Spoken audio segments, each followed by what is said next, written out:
Seri 2 Pedang Kayu Harum. Petualang Asmara. Cerita, Ho Ping Hu. Audiobook, novel silat. Bab 2. Diam-diam hati Kun Leong merasa terharu menyaksikan dua orang anak itu. Semuda dan sekecil itu sudah harus mengalami hidup kelaparan dan menderita sengsara. Mengapa kalian menjadi pengemis? Orang tua kalian di mana? Orang tua kami sudah mati semua, menjadi korban ketika terjadi perang, ketika pemerintah melakukan pembersihan dan membasmi penjahat-penjahat, jawab si kurus. Apakah orang tua kalian penjahat? Si gundul menggeleng kepalanya. Sama sekali bukan. Aku dan dia tetangga di sebuah dusun di seberang, di balik gunung itu. Ketika terjadi perang antara gerombolan perampok melawan pemerintah, kami menjadi korban. Tidak membantu perampok dan menyembunyikan mereka, kami dibunuh perampok. Membantu perampok kami dibunuh tentara pemerintah. Orang tua kami dicurigai karena ada perampok yang bersembunyi di rumah kami, maka mereka dibunuh semua. Kami yang masih kecil tidak dibunuhnya, dibiarkan hidup. Dibiarkan hidup untuk menjadi pengemis yang terlantar, pikir Kun Leong dan hatinya yang pada dasarnya memang tidak suka akan kekerasan itu kini makin membenci perang dan pertempuran. Mari, kalian kuajari cara menangkap ular agar kalian dapat mencari penghasilan. Ular-ular berbisa itu kalau kalian bawa ke kota dalam keadaan hidup dan menjualnya kepada rumah makan, tentu akan menghasilkan uang lumayan. Juga rumah-rumah obat membutuhkan racunnya untuk obat. Dua orang anak itu girang sekali. Sehari itu Kun Leong menghabiskan waktunya di dalam hutan yang banyak ularnya untuk mengajari dua orang teman barunya cara menangkap ular. Karena kedua orang anak itu belum cekatan dan masih kurang berani, maka dia mengajarinya untuk pertama-tama sebelum mereka tangkas menggunakan tangan, menangkap ular dengan kayu yang ujungnya bercabang, menjepit leher ular dengan kayu bercabang itu. Dia memberitahu akan obat daun-daun dan akar-akar yang harus diminum airnya dan digosok-gosokkan kepada kedua lengan agar dapat kebal terhadap gigitan ular berbisa yang biasa. Akhirnya, dengan bantuan kayu yang ujungnya bercabang, kedua orang anak itu berhasil juga menangkap masing-masing seekor ular hijau, dan atas petunjuk Kun Leong mereka berhasil pula melumpuhkan ular dengan menekan dan mengetuk tengkuk ular itu. Bukan main senangnya hati mereka. Mereka tidak takut kelaparan lagi, biarpun kalau terpaksa setiap hari makan daging ular. Kalau makan daging ular terus-menerus kalian bisa celaka, bisa sakit, kata Kun Leong. Daging ular mengandung obat dan panas, boleh dimakan sekali waktu, bukan menjadi makanan utama seperti ayam hutan saja. Mengapa ayam hutan? Ayam hutan paling suka makan ular dan kelabang, jawab Kun Leong. Malam ini kau tidur di mana? Tanya si gundul sambil mempermainkan ularnya yang sudah lumpuh. Entah, apakah bisa bermalam di rumahmu? Wah, dia mana punya rumah, kata si kurus. Orang-orang seperti kami ini, boleh tidur di emper orang saja sudah untung, kadang-kadang diusir dan ditendang bersama makian. Kita nonton saja, ayo. Di dusun ada keramaian, ada pesta. Siapa tahu kita kebagian rezeki sisa masakan-masakan yang enak, kata si gundul. Ih, dasar kau ini tulang jembel. Kun Leong mencela. Sudah diajari bekerja menangkap ular masih mengharapkan sisa makanan orang.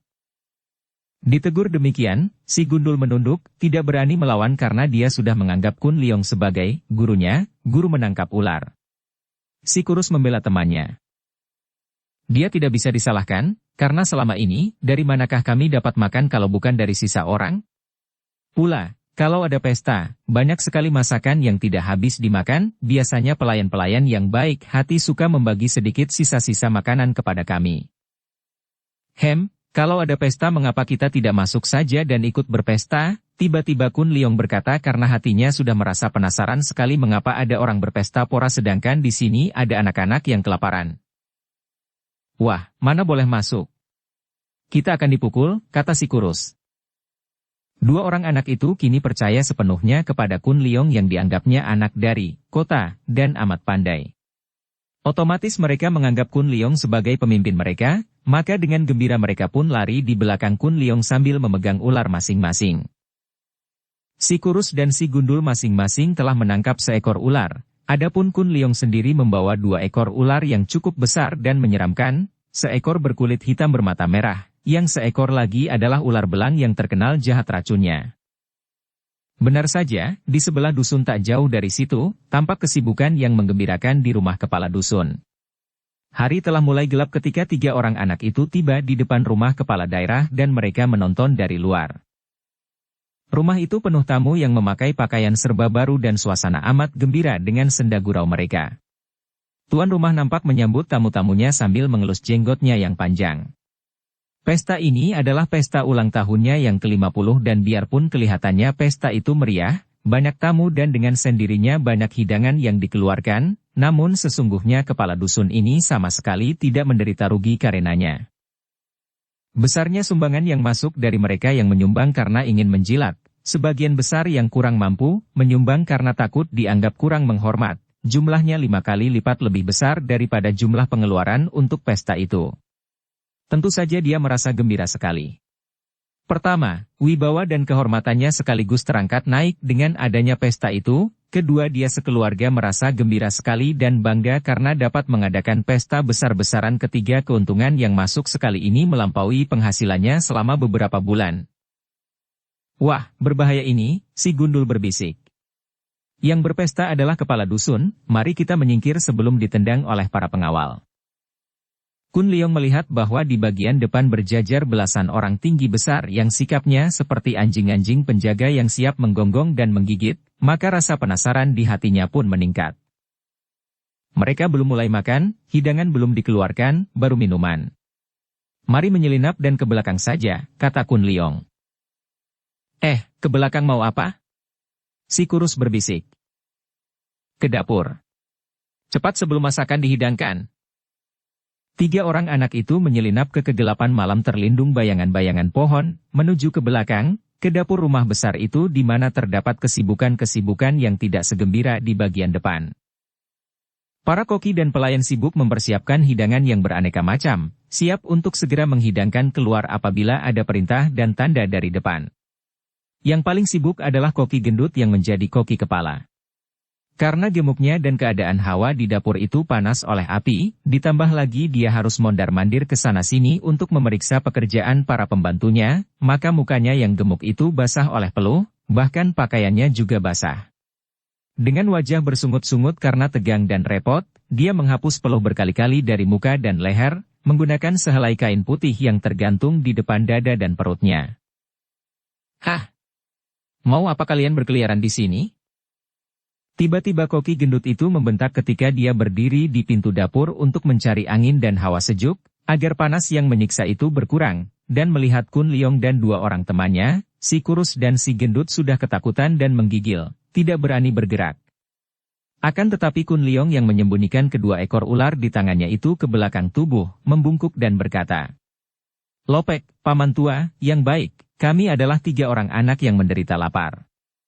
Melihat banyaknya masakan yang tentu akan berlebihan, berlakulah baik kepada kami dan berikan sedikit masakan-masakan itu." Sepasang mata yang kecil sipit, hampir tak tampak karena mukanya yang gemuk, makin menyipit dalam usahanya memperlebar, dan sejenak mulut yang juga terlalu kecil bagi muka selebar itu, ternganga tak dapat menjawab. Selamanya belum pernah koki gendut ini melihat kekurangajaran seperti ini, juga belum pernah mendengar ucapan pengemis serapi itu. Kalau anak jembel minta sisa makanan yang sudah tidak terpakai lagi, hal itu adalah lumrah dan sudah biasa dia memberikan sisa makanan yang sudah hampir bau kepada anjing-anjing atau jembel-jembel kelaparan. Akan tetapi anak ini, dengan gaya bahasanya yang sopan seperti seorang bangsawan saja layaknya, minta sedikit makanan yang masih segar, masih mengepul panas dan belum dihidangkan kepada para tamu. Mana ada aturan macam ini? Keparat cilik. Jembel busuk. Pergi kalian. Kalau tidak kusiram kalian dengan air mendidih, teriaknya. Peristiwa ini menambah panas tubuhnya yang sudah berpeluh karena dia merasa terganggu dan jengkel, bahkan merasa dipermainkan oleh anak kecil. Babi gendut yang pelit. Tiba-tiba si Gundul memaki dari tempat yang gelap. Apa? Bocah gembel ingin mampus. Koki itu marah dan mengulur tangan hendak menangkap. Akan tetapi Kun Leong dan 2 orang temannya sudah lari menyelinap ke dalam gelap dan lenyap. Makin penasaran dan mendongkol hati Kun Leong apalagi ketika ditegur oleh si kurus. Apa kata kami tadi? Percuma saja, untung kita belum sampai disiram air panas atau dipukuli mereka. Sudah, lebih baik kita menanti sampai pesta bubar dan minta sisanya, tentu berlimpah-limpah dan banyak yang dibuang, kata si Gundul. Tentu masih ada beberapa butir bakso, beberapa potong tulang berdaging dan beberapa helai bakmi. Ingin Kun Leong menampar muka si Gundul itu kalau tidak ingat bahwa memang kedua orang anak ini adalah pengemis-pengemis yang sejak kecil secara terpaksa harus puas dengan makanan sisa, maka dia menahan kemendongkolan hatinya. Akan tetapi dia makin penasaran kepada penghuni rumah dan para tamu-tamunya yang berpesta pora, sama sekali tidak mempedulikan orang-orang yang kelaparan di luar rumah itu. Dengar baik-baik, kita kacaukan dapur itu. Dari jendela di sana itu, dari kanan kiri, kita lemparkan ular-ular ini ke dalam. Tentu mereka akan lari dan pada saat itu, kalian masuk dan mengambil sepanci masakan yang paling enak, bawa lari keluar. Aku akan melempar ular dari jendela kiri, si Gundul dari jendela kanan, dan engkau yang bertugas menyambar masakan dalam panci. Si Gundul dan si Kurus mengangguk-angguk, sepasang mata mereka bersinar-sinar. Setiap orang anak kecil akan merasa penting dan gembira sekali kalau diajak melakukan sesuatu yang menegangkan, apalagi yang belum pernah mereka lakukan selamanya. Kalau hanya mencuri dan mencopet makanan karena terpaksa oleh desakan perut lapar dan untuk itu menerima gebukan-gebukan, sudah biasalah mereka. Akan tetapi mengacau sebuah pesta, apalagi pesta di rumah kepala dusun, dengan melemparkan ular-ular beracun yang mereka tangkap sendiri ke dalam dapur, benar-benar merupakan hal yang baru yang amat menegangkan hati. Atas isyarat Kun Leong, mereka berpencar. Kun Leong lari ke jendela kiri membawa 2 ekor ular. Si Gundul menyelinap ke jendela kanan membawa 2 ekor ular pula karena ular si Kurus diberikan kepadanya sedangkan si Kurus dengan jantung berdebar menyelinap dekat pintu, siap untuk memasuki dapur mengambil masakan kalau kesempatan terbuka. Dia sudah memilih-milih dengan pandang matanya, masakan di panci yang mana akan disambarnya nanti. Si Gundul dari jendela kanan mengintai ke arah jendela kiri. Ketika melihat Kun Leong menggerakkan tangan seperti yang telah mereka janjikan, dia lalu melemparkan 2 ekor ular dengan kuat dan karena takut ketahuan, dia melempar dengan ngawur lalu menyelinap ke bawah jendela, merangkak dan pergi. Kun Leong lebih tenang dia melemparkan 2 ekor ularnya ke bawah, ke tengah-tengah ruangan itu dan dia melihat betapa lemparan si Gundul tadi secara ngawur ternyata mengakibatkan kekacauan luar biasa, karena seekor dari ular hijau itu tepat mengenai tubuh koki kepala yang gendut, mengalungi leher koki itu. Dapat dibayangkan betapa kagetnya koki itu ketika merasa ada sesuatu membelit lehernya dan ketika kepala ular itu tepat berada di depan hidungnya, sepasang matanya menjuling dan ia berteriak. Ular! Ular! Pada saat itu juga, para koki dan beberapa orang pelayan melihat ular-ular berbisa merayap perlahan di dekat kaki mereka. Ular hijau, ular hitam dan ular belang. Mereka segera lari ketakutan dan berteriak-teriak. Ular! Ular beracun! Berbahaya sekali! Kasihan sekali koki gendut. Dia tidak berani membuang ular yang membelit lehernya. Ketika mendengar teriakan ular beracun yang berbahaya, dia hampir pingsan dan menjerit-jerit. Tolong! Ular! Tolong ini! Dia lari menabrak sana-sini, menabrak meja dan dengan susah payah akhirnya berhasil lari keluar, tidak tahu bahwa lampu minyak di atas meja yang ditabraknya tadi terguling. Pengemis kecil Kurus sudah menyelinap masuk dan menyambar sepanci masakan lalu berlari keluar lagi. Terengah-engah dia, akan tetapi tertawa-tawa ketika di tempat gelap yang sudah dijanjikan, dia berkumpul dengan si Gundul dan Kun Leong. Masakan apa yang kau ambil? Si Gundul segera membuka panci. Waduh, masakan capcay. Ada baksonya, besar-besar. Wah, udangnya pun besar-besar. Tanpa diperintah lagi kedua orang anak jembel itu menyerbu masakan dalam panci. Akan tetapi Kun Leong tidak ikut makan karena dia lebih tertarik oleh teriakan-teriakan yang amat gaduh. Api! Kebakaran! Tolong! Ada kebakaran. Mari kita bantu. Kun Leong melompat dan berlari ke dusun yang mereka tinggalkan tadi. Akan tetapi dua orang anak jembel itu tidak mempedulikan karena mereka sedang asyik menikmati capcay, mulut mereka mengeluarkan bunyi berkecap dan mata mereka berkejap-kejap penuh nikmat. Karena sudah banyak orang, termasuk anak laki-laki seperti dia yang membantu untuk memadamkan kebakaran, maka kehadiran Kun Leong tidak menarik perhatian. Kun Leong merasa menyesal sekali ketika mendapat kenyataan bahwa yang terbakar adalah rumah kepala dusun dan menurut suara orang-orang di situ, kebakaran dimulai dari dalam dapur. Tadi dia melihat betapa lampu di atas meja terguling ditabrak koki gendut, maka mengertilah dia bahwa kebakaran itu terjadi karena dia dan kedua orang temannya. Di antara kesibukan orang-orang yang berusaha memadamkan api yang mengamuk dan hampir memusnahkan semua bangunan rumah kepala dusun itu, tampak seorang laki-laki gemuk diseret-seret. Kun Leong melihat betapa laki-laki gemuk itu didorong dan jatuh berlutut di depan si kepala dusun yang kini berdiri dengan muka pucat dan sinar mata penuh kemarahan, bertolak pinggang dan memandang si gemuk dengan sikap penuh kebencian. Keparat jahanam! Engkau berani membakar rumahku, ya? Tidak, ampunkan hamba, Loya, Tuan Besar. Di dapur tiba-tiba muncul ular-ular beracun, seekor malah membelit leher hamba dan akan menggigit hamba. Semua koki dan pelayan melihatnya, hamba tidak melakukan pembakaran, koki gundul itu menangis. Aku sudah tahu akan hal itu. Akan tetapi semua orang juga melihat bahwa engkau yang menabrak meja dan lampu minyak terguling mengakibatkan kebakaran. Kau hendak menyangkal. Tubuh yang gendut itu menggigil, suaranya juga menggigil seperti diserang demam ketika dia menjawab. Hamba, karena takut, hamba lari, dan andai kata benar hamba menabrak meja, dan lampu terguling, hal itu sama sekali tidak hamba sengaja, Loya, hamba mohon ampun, Loya. Sengaja atau tidak, yang jelas engkau yang menyebabkan kebakaran. Mengampunkanmu? Enak saja. Lihat, rumahku habis karena engkau. Dan engkau minta aku memberi ampun. Kepala dusun itu menendang dengan keras, akan tetapi karena tubuh si koki amat gendut dan berat, kakinya terpental sendiri dan hampir dia terguling.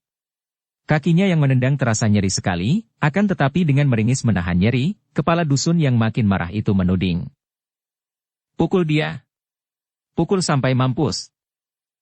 Para pengawal atau tukang pukul yang sudah siap lalu menghampiri si koki gendut. Segera terdengar suara Babik Buk dan koki itu meraung-raung menangis. Tahan. Jangan pukul dia. Semua tukang pukul itu, juga si kepala dusun, terheran dan memandang anak laki-laki kecil yang tiba-tiba muncul di depan kepala dusun itu, berdiri tegak dan wajahnya penuh keberanian, matanya bersinar-sinar tertimpa cahaya api yang belum padam sama sekali. Ceritanya tadi benar, dan dia tidak bersalah.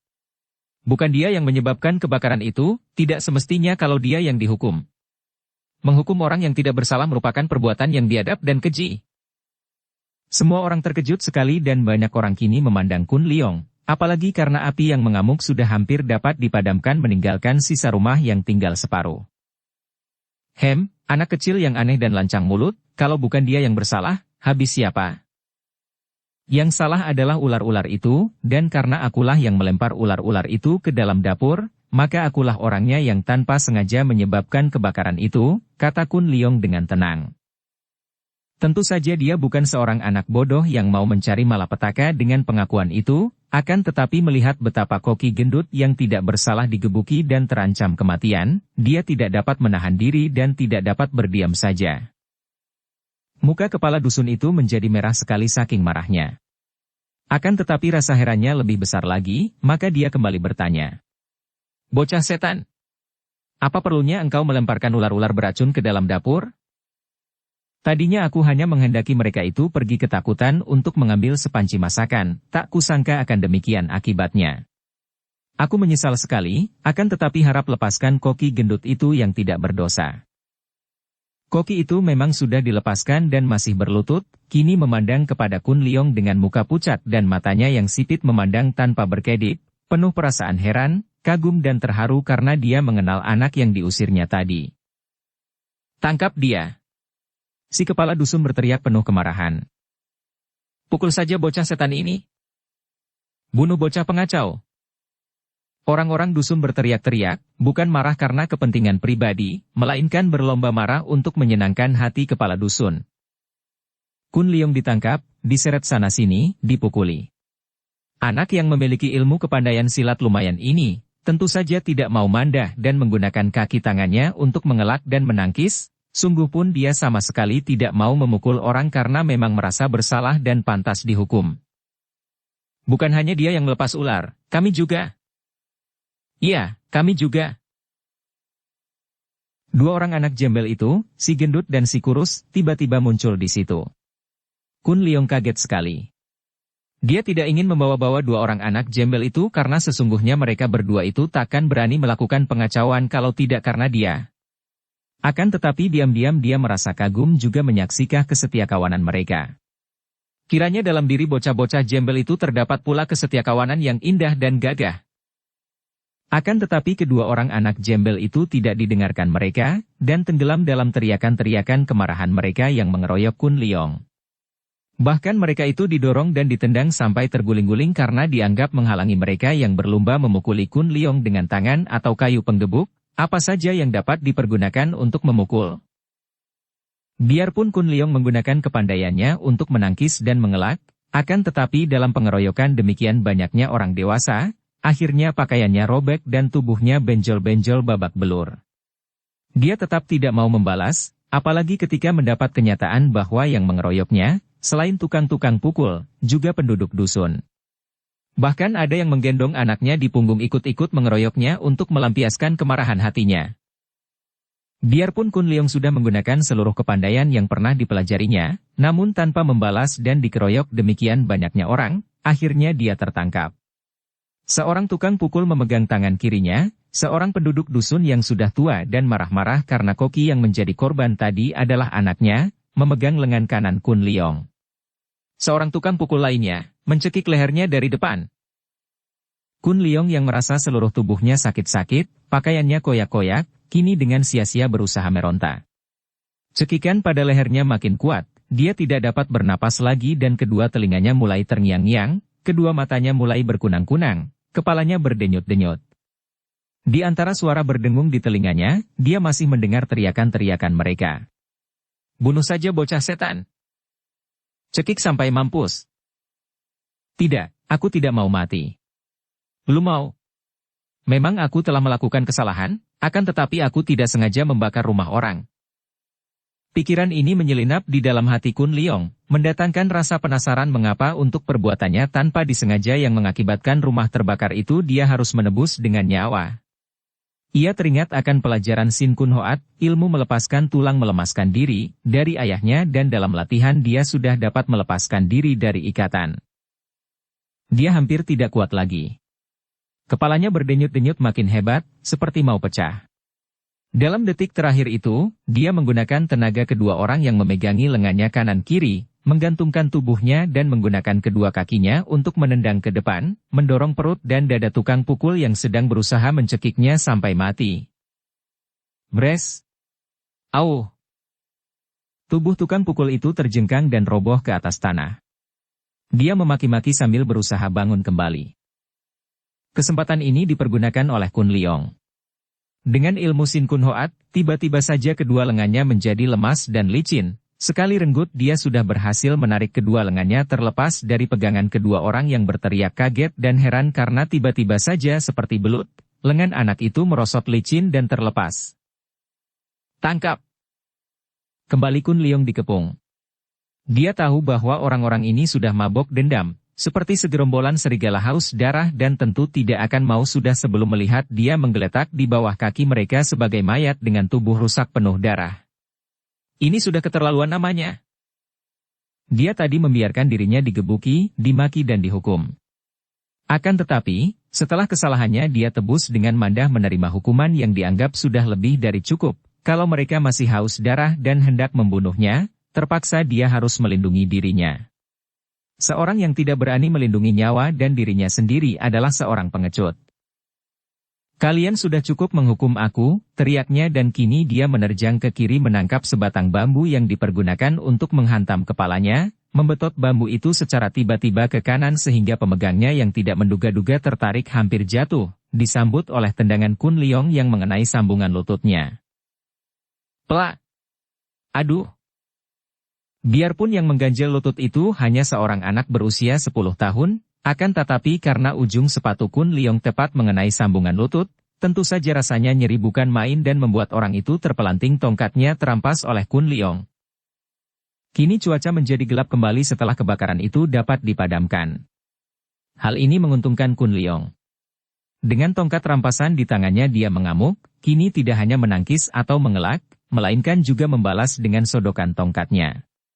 Dia berhasil merobohkan 4 orang sambil melompat ke sana ke sini mencari lowongan di antara para pengepungnya.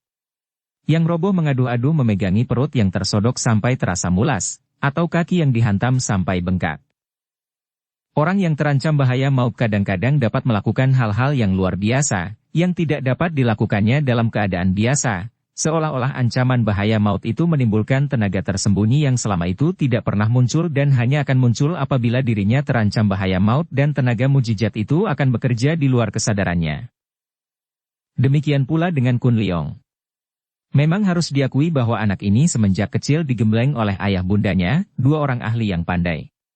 Akan tetapi karena usianya baru 10 tahun, sepandai-pandainya, dia tentu tidak mungkin dapat melawan tukang-tukang pukul dan penduduk dusun yang sedang marah dan berjumlah banyak itu. Namun ketika anak itu sadar akan bahaya maut yang mengancamnya dan dia melakukan perlawanan, secara tiba-tiba tubuhnya yang penuh luka dan hampir kehabisan tenaga itu mendadak menjadi sangat tangkas dan dia dapat bergerak cepat sekali, melompat ke sana-sini, merobohkan siapa saja yang mencoba menghalanginya dan akhirnya dia dapat melarikan diri ke dalam kegelapan malam. Dikejar oleh banyak orang yang berteriak-teriak marah. Malam yang amat gelap menolongnya, dan teriakan-teriakan itu menambah kesukaran mereka yang mencari dan mengejarnya karena suara riuh rendah itu menelan lenyap suara kaki Kun Leong yang berlari cepat menyelinap di antara rumah-rumah orang dan pohon-pohon, kemudian keluar dari dusun dan terus lari, tidak mempedulikan arah karena tujuannya hanya satu, lari menjauhi orang-orang yang mengejarnya secepat dan sejauh mungkin. Dibantu oleh istrinya, Yap Chong San mempergunakan semua kepandaiannya untuk mengobati dan menolong 3 orang perwira pengawal Mahata Ijin. Akan tetapi, tanpa bantuan obat khusus, mana mungkin mereka menyembuhkan luka akibat pukulan jari tangan sakti Pek Tokci? Obat yang mereka dapatkan dari Xiao Limpai, satu-satunya obat yang mungkin menyembuhkan luka beracun itu, telah tumpah dan hanya tinggal sedikit. Untuk mencari obat semacam itu lagi ke Xiao Limsi, waktunya sudah tidak cukup lagi. Setelah membawa sisa obat yang tumpah seadanya, ditambah obat-obat buatan sendiri, dibantu oleh Gui Yanchu, istrinya yang lebih pandai dalam hal ilmu pengobatan, kemudian menggunakan sinkang mereka berdua untuk mengobati 3 orang perwira itu secara bergantian, akhirnya Yap Chong San dan istrinya pulang untuk beristirahat. Pengobatan dengan obat khusus yang amat kurang itu membuat mereka lelah dan khawatir akan hasil pengobatan itu. "Ai, kemanakah perginya anak bengal itu?" Chong San menggerutu setelah tiba di rumah tidak melihat adanya Kun Leong. Tentu saja dia pergi meninggalkan rumah, takut pulang karena di rumah menanti ayahnya yang siap untuk memaki dan memukulnya. Yanchu menjawab. Suami itu memandang istrinya, lalu menarik napas panjang. Kalau terlalu dimanja, begitulah jadinya. Kalau terlalu ditekan dengan kekerasan, begitulah jadinya. Keduanya saling memandang, kemudian Chong San yang mengalah dan menarik napas panjang lagi. Istriku, aku tidak menekan dan tidak bersikap keras terhadap anak kita. Akan tetapi tidaklah engkau melihat bahwa keadaan 3 orang perwira itu berbahaya sekali dan karena perbuatan Kun Leong, maka obat menjadi tumpah dan kini sukar mengobati mereka sampai sembuh. Yang menumpahkan obat bukan Leong Ji, anak Leong, melainkan Pek Pek, anjing peliharaan kita. Siapapun yang menumpahkan obat, yang tumpah sudah tumpah, mau diapakan lagi? Hal itu merupakan kecelakaan. Siapapun yang menumpahkan tentu bukan dilakukan dengan sengaja. Kalau sampai hal itu membuat 3 orang perwira itu tidak sembuh, berarti memang sudah semestinya demikian. Kita harus dapat dan berani menghadapi segala kenyataan yang menimpa kita, suamiku. Kembali Chong San menarik napas panjang. Apapun yang terjadi, dia tidak menghendaki bentrokan pendapat dan kesalahan paham dengan istrinya. Dan akan menjadi gelap baginya, hidup akan menjadi penderitaan kalau hal itu terjadi. Dipandangnya wajah istrinya yang baginya luar biasa cantik jelitanya itu, ditangkapnya tangan istrinya dan ditarik sehingga tubuh Yanchu berada dalam pelukannya. Dalam keadaan begini, dengan tubuh istrinya berada demikian dekat, didekap dalam pelukan di atas dadanya, segala kekhawatiran lenyap dari hati Chong San. Dan inilah yang dia inginkan. Ia kembali menghela napas, kini helaan napas penuh kelegaan dan kebahagiaan. Semua ucapan mereka memang benar, istriku. Biarlah kita hadapi apa yang akan terjadi kalau sampai pengobatan kita gagal. Yancu menengadah, memandang wajah suaminya, mengangkat kedua lengan merangkul leher sehingga muka suaminya menunduk, menempel di dahinya, kemudian dengan sikap penuh kasih sayang dan agak manja, kemanjaan seorang istri yang membutuhkan kasih suaminya selama dia hidup, Yancu berkata lirih. Gagal atau berhasil pengobatan kita, tergantung dari nasib mereka sendiri, perlu apa kita khawatir? Yang lebih penting adalah memikirkan anak kita yang sudah pergi. Sebaiknya aku pergi mencarinya. Chongsang memperketat pelukannya. Jangan. Biarkan dia menyesali kenakalannya. Kalau dicari, tentu dia akan merasa amat dimanjakan. Dia sudah besar, sudah pandai menjaga diri, biarlah dia pergi semalam lagi, tidak akan berbahaya. Besok pagi-pagi barulah engkau pergi mencarinya kalau dia belum kembali. Malam ini aku lebih membutuhkan engkau istriku. Chongsan menunduk dan mencium dengan pandang mata dan gerakan yang sudah amat dikenal oleh Yancu. Ih, seperti pengantin baru saja. Dua persoalan menghimpit kita. Pertama adalah kemungkinan gagal pengobatan para perwira. Kedua adalah perginya Kun Leong tanpa pamit, dan engkau bersikap seperti pengantin baru saja. Yancu mengomel manja dan mengelak dari ciuman suaminya. Chongsan tersenyum, dan biarpun mereka sudah menjadi suami istri 11 tahun lamanya, tetap saja senyum pria itu masih memiliki daya tarik yang selalu mendatangkan debar penuh gairah kasih di hati Yancu.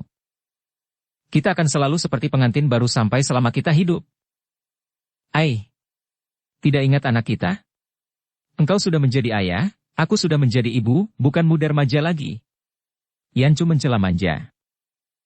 Chongsan menciumnya dan sekali ini Yancu sama sekali tidak mengelak, bahkan menerima dan menyambut pencurahan kasih sayang suaminya itu dengan hangat. Biar kelak aku menjadi kakek dan engkau menjadi nenek yang sudah mempunyai selusin buyut, anak cucu, kita akan tetap seperti pengantin baru.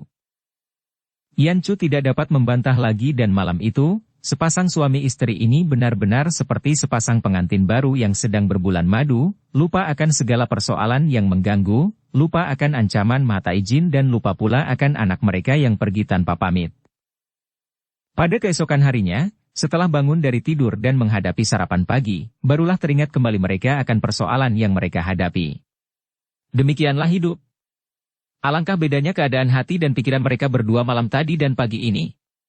Seperti siang dan malam. Kebalikannya. Dan memang sesungguhnya lah bahwa suka dan duka, puas dan kecewa, menang dan kalah, hanyalah sebuah benda dengan dua muka. Keduanya tidak dapat saling dipisahkan dan siapa mengejar yang satu sudah pasti akan bertemu dengan yang lain.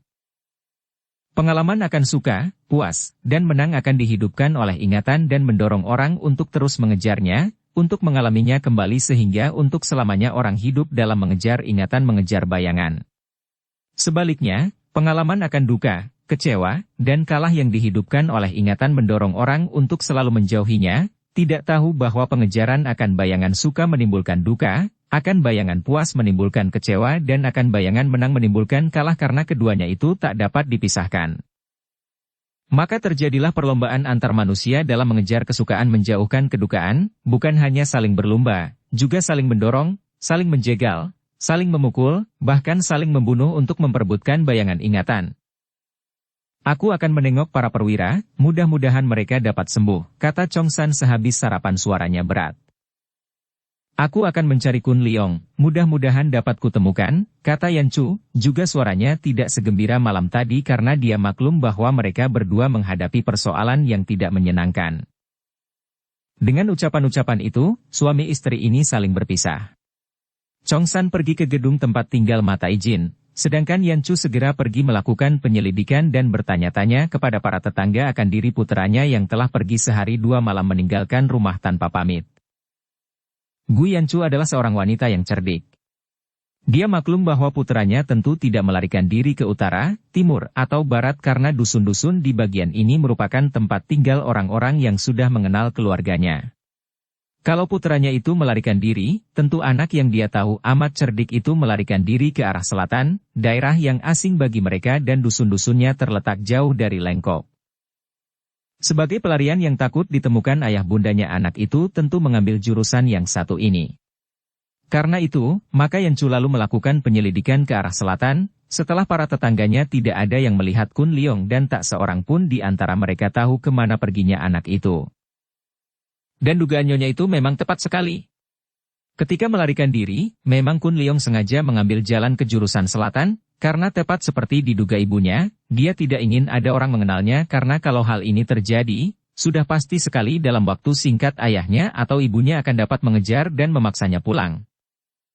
Dengan ilmu kepandaiannya yang tinggi, Gu Yanchu melakukan pengejaran dan jarak yang ditempuh oleh putranya dalam waktu sehari semalam, hanya membutuhkan waktu setengah hari saja baginya. Tibalah dia di dusun di mana Kun Leong menjadi sebab kebakaran dan dapat dibayangkan betapa kagetnya ketika dia melakukan penyelidikan, dia mendengar akan seorang anak laki-laki yang menyebabkan kebakaran dengan melepaskan ular-ular beracun di dalam rumah yang sedang pesta, kemudian betapa anak itu ditangkap dan dipukuli orang-orang, akan tetapi secara aneh anak itu dapat melarikan diri dan tak seorang pun tahu kemana perginya.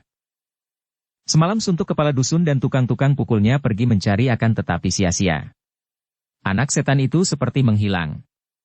Kalau dapat dicari, tentu dia akan dipukul sampai mampus. Tukang warung nasi menutup keterangannya. Gu Yanchu menahan kemarahan hatinya. Kalau dahulu, 10 tahun yang lalu, dia mendengar penuturan ini, tentu dia akan mengamuk dan menghajar orang sekampung itu, atau setidaknya dia akan menghajar kepala kampung, atau paling sedikit dia akan menampar pipi tukang warung nasi yang menceritakan perihal anaknya. Akan tetapi sekarang dia bukanlah seorang dara remaja yang ganas lagi, melainkan seorang nyonya dan ibu yang bingung memikirkan putranya, dan yang maklum betapa sakit hati para penduduk karena ada yang mengacau pesta, dan betapa jahat pandangan mereka terhadap kenakalan anaknya. Karena dia tidak berhasil mencari di sekitar dusun itu, pula karena dia khawatir akan keadaan suaminya yang harus menghadapi ancaman kepala daerah kalau tidak berhasil menyembuhkan 3 orang perwira yang terluka, Yanchu mengambil keputusan untuk pulang dahulu, kemudian setelah urusan lengkok beres, baru dia akan mengajak suaminya untuk mencari Kun Leong. Dapat dibayangkan betapa kaget dan marah hati Nyonya Perkasa ini ketika dia tiba di rumah pada waktu senja hari itu, dia disambut oleh seorang kakek dengan wajah keruh dan penuh kegelisahan. Kakek itu adalah Liok Sui Hop, paman tua suaminya. Kakek inilah yang membantu suaminya membuka toko obat di Lengkok, dan karena Liok Sui Hop tidak mempunyai keturunan pula, sudah duda dan hidup seorang diri di rumahnya yang besar di Lengkok, kakek ini menganggap keponakannya itu seperti anak sendiri.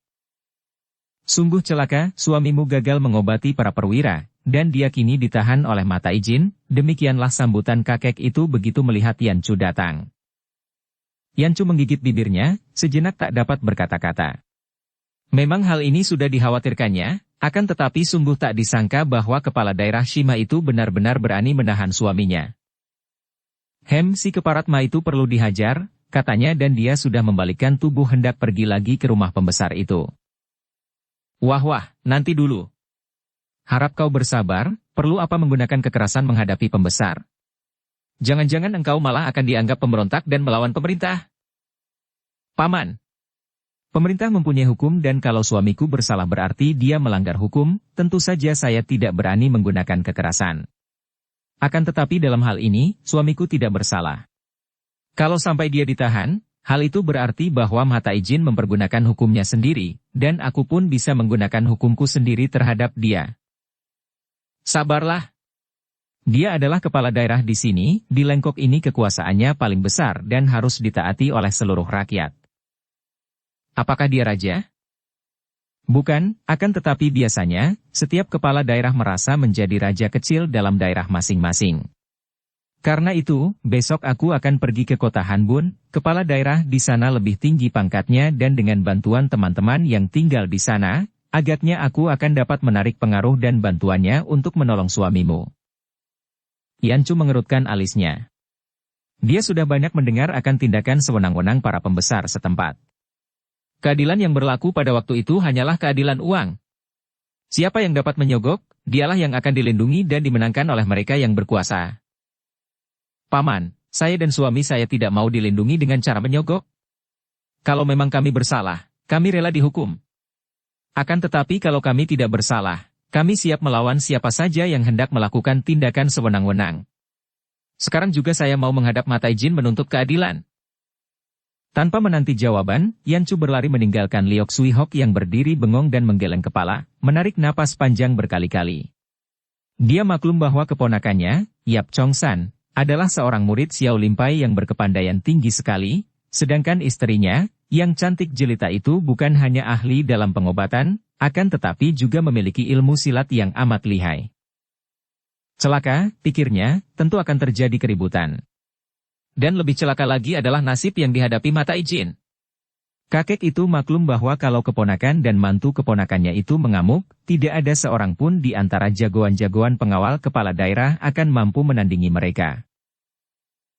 Orang-orang muda, kurang perhitungan, asal berani dan kuat saja. Kemana perginya Kun Leong cucuku? Sambil menggeleng-geleng kepalanya yang penuh uban, kakek itu melangkah perlahan-lahan, pulang ke rumahnya sendiri.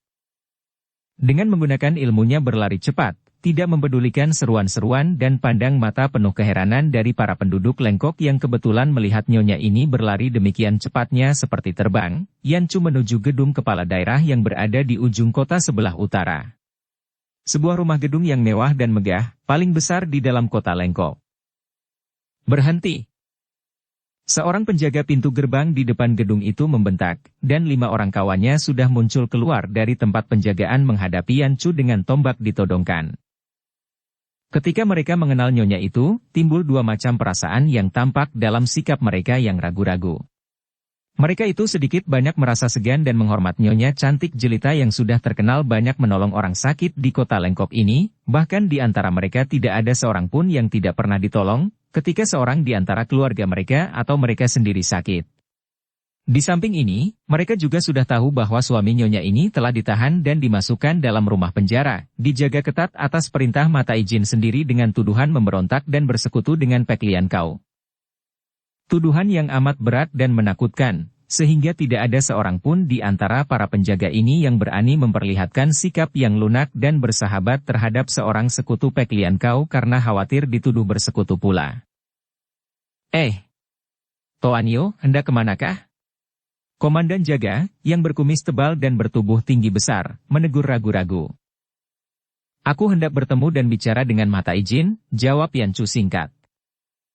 Tapi. Komandan jaga itu membantah, makin meragu, dan bingung karena dia maklum bahwa kalau dia melapor ke dalam tentu dia akan didamprat oleh atasannya. Tidak ada tapi, tinggal kau pilih.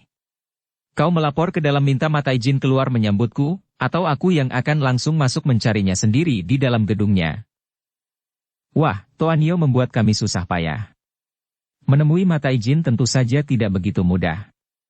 Kalau memang Toanio ada keperluan dan hendak menghadap, harap suka membuat surat permohonan dan besok siang setelah Mata Ijin berada di kantornya, Toanio boleh saja menghadap melalui peraturan biasa. Sekarang, sudah malam begini. Dia pun hanya manusia biasa, mengapa aku tidak bisa bertemu dan bicara dengan dia sekarang juga? Sudahlah, biar aku mencarinya sendiri.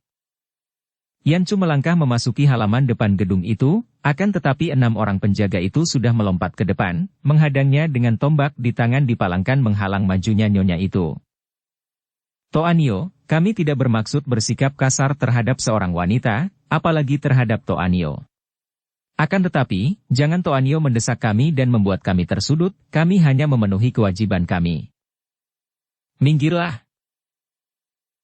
Yancu berseru nyaring, kedua tangannya bergerak secepat kilat ke kanan kiri dan 6 orang penjaga itu roboh terpelanting ke kanan kiri seperti segenggam rumput tertiup angin. Ketika mereka merangkak bangun dengan mata terbelalak mencari-cari, ternyata bayangan nyonya itu telah lenyap dari situ. Dengan cepat sekali, setelah berhasil merobohkan 6 orang penjaga dengan sekali dorong, Yancu meloncat ke depan, langsung dia menyerbu ke ruangan depan gedung yang megah itu. Akan tetapi, baru saja kedua kakinya yang tadinya melompat dari jauh itu menyentuh lantai, belasan orang penjaga telah muncul dan menghadangnya dengan golok di tangan. Komandan pengawal di ruangan depan itu pun mengenal nyonya itu dan memang dia telah mendapat perintah dari atasan untuk berjaga-jaga dengan anak buahnya berhubung dengan ditangkapnya Yap Chong San. Mereka semua sudah mendengar bahwa tidak hanya Yap Sin She yang pandai ilmu silat, juga istrinya adalah seorang pendekar wanita yang lihai. Tangkap istri pemberontak! Komandan itu berseru dan anak buahnya yang berjumlah selusin orang itu telah bergerak mengurung Yancu dengan golok di tangan, sikap mereka mengancam sekali karena betapapun juga, mereka memandang rendah kalau lawannya hanya seorang wanita cantik seperti ini. Biarpun mereka sudah mendengar bahwa wanita ini pandai main silat, akan tetapi mereka yang berjumlah 13 orang itu, ditambah lagi dengan para pengawal yang dipersiapkan di dalam menjaga keselamatan mata Ijin, tentu saja tidak perlu merasa jerih terhadap seorang wanita. Yancu mengerling ke kanan kiri, sikapnya angker penuh wibawa, sepasang pipinya yang halus itu menjadi merah dan matanya yang indah mengeluarkan sinar berkilat. Sudah bertahun-tahun dia hidup aman tentram di samping suaminya, tidak pernah lagi mempergunakan ilmu silatnya untuk bertempur dan hampir lupa dia akan semua pengalamannya dahulu di waktu dia masih gadis. Pengalaman yang penuh dengan pertempuran hebat dan mati-matian, baca cerita pedang kayu harum. Sudah 11 tahun dia tidak pernah memukul orang, dan tadi di pintu gerbang adalah gerakan pertama selama ini, gerakan untuk merobohkan orang sungguh pun dia merobohkan 6 orang tadi bukan dengan niat membunuh, hanya cukup untuk membuat mereka tidak menghalanginya. Kini, dikurung oleh belasan orang, timbul kembali semangat kependekarannya. Kini dia bergerak untuk membela suaminya. Jangankan hanya belasan orang pengawal biar ada barisan setan dan iblis sekalipun dia tidak akan menjadi gentar dan akan dilawannya. Timbulnya semangat ini menimbulkan pula kegembiraannya. Kegembiraan yang hanya dapat dirasakan oleh seorang pendekar, atau seorang tentara dalam medan perang yang sudah kebal akan rasa takut. Apakah kalian sudah bosan hidup? Pertanyaan ini keluar dari mulutnya dengan suara halus, seperti suara seorang ibu menegur anaknya, akan tetapi nadanya mengandung penghinaan dan sindiran. Aku mau bertemu dan bicara dengan mata Ijin. Dia mau atau tidak harus menjumpai aku, dan kalau kalian hendak mencoba menghalangiku, jangan persalahkan aku kalau kaki tanganku yang tidak bermata akan membuat kalian jatuh untuk tidak bangun kembali. Tangkap pemberontak sombong. Komandan yang bertubuh tinggi gendut itu mukanya penuh bopeng bekas penyakit cacar itu kembali berteriak. Komandan ini adalah seorang perwira pengawal baru yang datang dari kota raja. Dia belum mengenal Yap Sinshe dan istrinya, maka dia pun tidak merasa sungkan terhadap suami istri itu seperti yang dirasakan oleh banyak pengawal yang telah mengenal dan sedikit banyak berhutang budi kepada mereka. 12 orang anak buahnya yang semua bersenjata golok karena memang mereka adalah anggota pasukan bergolok besar, segera maju menyerbu, namun mereka itu masih merasa sungkan, hanya menggerakkan tangan kiri yang tidak bersenjata, berlomba menangkap nyonya yang biarpun usianya sudah 30 tahun namun masih amat cantik jelita dan kelihatan seperti seorang dara berusia 20 tahun saja. Dahulu, ketika masih dara remaja, Gu Yancu mempunyai watak halus namun jenaka dan juga tegas menghadapi penjahat atau musuh. Akan tetapi, sekarang, setelah 10 tahun lebih menjadi istri Yap Chongsan, setelah dia menjadi seorang ibu dan sudah lama tidak pernah bertempur atau bermusuhan, biarpun dia masih memiliki keberanian dan ketegasan bertindak, namun hatinya menjadi makin lembut dan dia tidak tega untuk menjatuhkan tangan besi terhadap para pengawal ini. Dia bukan seorang dara muda yang ganas lagi, yang berpemandangan sempit dan suka merobohkan orang tanpa perhitungan lagi. Dia kini berpemandangan luas dan jauh, maka dia maklum bahwa semua pengawal ini hanyalah menjalankan tugas masing-masing, sama sekali tidak mempunyai permusuhan pribadi terhadap dirinya atau suaminya. Melihat cara mereka bergerak menyerbunya, tidak menggunakan golok melainkan menggunakan tangan kiri untuk menangkapnya saja sudah membuktikan bahwa mereka itu sedikit banyak mempunyai rasa segan terhadap dirinya. Hal ini mengurangi banyak nafsu amarahnya dan meniup lenyap niatnya memberi hajaran keras kepada mereka. Melihat semua orang menubruk maju, Yancu menggerakkan kedua kakinya menekan lantai dan tiba-tiba tubuhnya melesat dan meluncur ke atas, melewati kepala mereka dan gegerlah para pengawal yang saling tubruk dan saling pandang karena tahu-tahu, burung, di tengah yang mereka kurung tadi telah terbang lenyap begitu saja. Cepat-cepat mereka membalikan tubuh mencari-cari dan berlari-larian menyerbu ke arah komandan gemuk mereka yang berteriak-teriak kesakitan karena sedang ditampari oleh Yancu, seperti seorang anak kecil yang nakal dipukuli ibunya. Plak! Plak! Plak! Kedua pipi komandan gendut itu menjadi bengkak-bengkak dan dari ujung kedua bibirnya mengalir darah yang keluar dari bekas tempat gigi yang coplok. Yancu menendang tubuh komandan itu yang terlempar dan terbanting mengaduh-aduh meraba kedua pipinya dengan kedua tangan, matanya terbelalak memandang kepada nyonya itu karena dia masih kaget dan heran akan serangan itu. Tadi dia melihat betapa tubuh nyonya itu melayang melalui kepala para pengepungnya, menyambar ke arahnya. Dia cepat menggerakkan golok menyambut dengan bacokan ke arah muka nyonya itu, akan tetapi entah bagaimana, tahu-tahu goloknya direnggut lepas dari pegangannya, dan seperti kilat menyambar-nyambar. Kedua tangan nyonya itu telah menggaplok kedua pipinya sampai matanya menjadi gelap dan berkunang-kunang. Biarlah itu menjadi pelajaran bagimu agar jangan lancang menggunakan mulut. Yan Chu berkata. Akan tetapi pada saat itu, 12 pengawal yang melihat betapa komandan mereka ditampari dan dirobohkan, menjadi terkejut sekali dan terpaksa mereka kini menerjang maju dengan golok besar mereka di tangan. Kalau mereka tidak menyerang dengan sungguh-sungguh, tentu mereka akan ditegur dan dihukum, disangka menaruh kasihan dan membela seorang istri pemberontak. Terjadilah pengeroyokan yang kacau balau, diseling suara hiruk-pikuk teriakan-teriakan mereka. Yan Chu melompat ke sana-sini mengelak sambaran-sambaran golok, kemudian dengan sentuhan ujung kaki mengenai pergelangan tangan seorang pengeroyok cukup membuat jari tangan itu memegang terbuka dan goloknya terlepas. Yan Chu menyambar golok ini dan terdengarlah suara berdenting-denting nyaring disusul teriakan-teriakan para pengeroyok karena begitu nyonya itu menggerakkan goloknya menghadapi para pengeroyok, dalam beberapa jurus saja, 4 batang golok yang kena ditangkis terlempar ke sana-sini.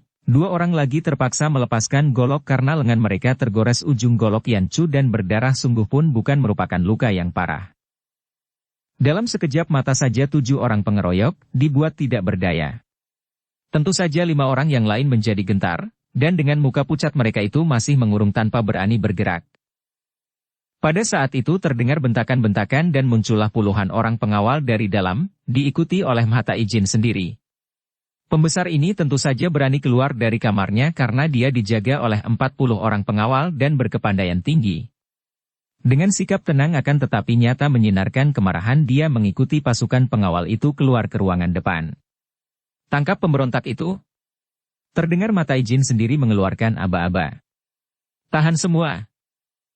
Bentakan Yan Chu mengandung tenaga kaikang yang hebat, membuat semua pengawal yang sudah mulai bergerak itu terkejut dan terguncang jantungnya, memandang kepada nyonya yang sudah berdiri tegak dan memalangkan golok rampasan di depan dada, tidak mempedulikan para pengawal yang sudah membuat gerakan mengurungnya, melainkan menunjukkan perhatian dan pandang matanya ke arah Mata Ijin. Mata Ijin, aku datang bukan untuk berkelahi, bukan untuk mengamuk, akan tetapi untuk bertemu dan bicara denganmu. Perempuan tak berbudi. Pembesar itu membentak karena merasa malu mendengar kata-kata dan melihat sikap yang sama sekali tidak menghormatinya itu, malu kepada para pengawalnya karena sikap wanita itu benar-benar telah menyeret turun wibawa dan derajatnya. Seorang pemberontak dan berdosa besar seperti suamimu dan engkau apalagi setelah berani datang mengacau di sini, mau bicara apa lagi? Mata Ijin, seorang pembesar tentu mengerti akan hukuman pemerintah, akan tetapi mengapa engkau bicara tanpa bukti, melainkan fitnah yang bukan-bukan? Engkau tahu sendiri bahwa suamiku dan aku telah menjadi penduduk Lengkok selama 11 tahun. Siapakah di antara penduduk Lengkok yang pernah melihat perbuatan kami yang memberontak? Pernahkah kami melakukan sesuatu yang merugikan negara dan rakyat? Baru sekarang ada orang yang melakukan fitnah, menuduh kami pemberontak, dan orang itu adalah engkau, Tak Ijin. Apakah engkau tidak takut akan bayangan sendiri menjatuhkan fitnah palsu kepada kami? Berani benar engkau berkata demikian, perempuan berdosa.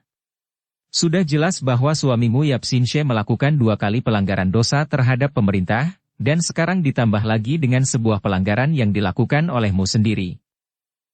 Sebutkan dosa-dosa itu, Mata Ijin, agar tidak membikin hati penasaran. Yan Chu berkata, menahan kemarahannya. Dosa pertama suamimu adalah bahwa dia tidak membunuh Tosu Pek Lian Kau, dia melindungi Pek Lian Kau atau kemungkinan besar dia bersekutu dengan Pek Lian Kau. Bohong besar. Yan Chu berteriak. Adakah dalam hukum pemerintah bahwa setiap orang warga harus dan berkewajiban untuk membunuh seorang anggota Pek Lian Kau? Pek Lian Kau adalah musuh pemerintah dan menjadi orang-orang seperti engkau dan para pengawal mulah untuk memusuhi dan membasminya. Kami, atau dalam hal ini suamiku, sama sekali tidak ada sangkut pautnya dengan Pek Lian Kau, bahkan sebagai seorang warga negara yang baik telah menolong 3 orang perwira pengawalmu yang akan dibunuh.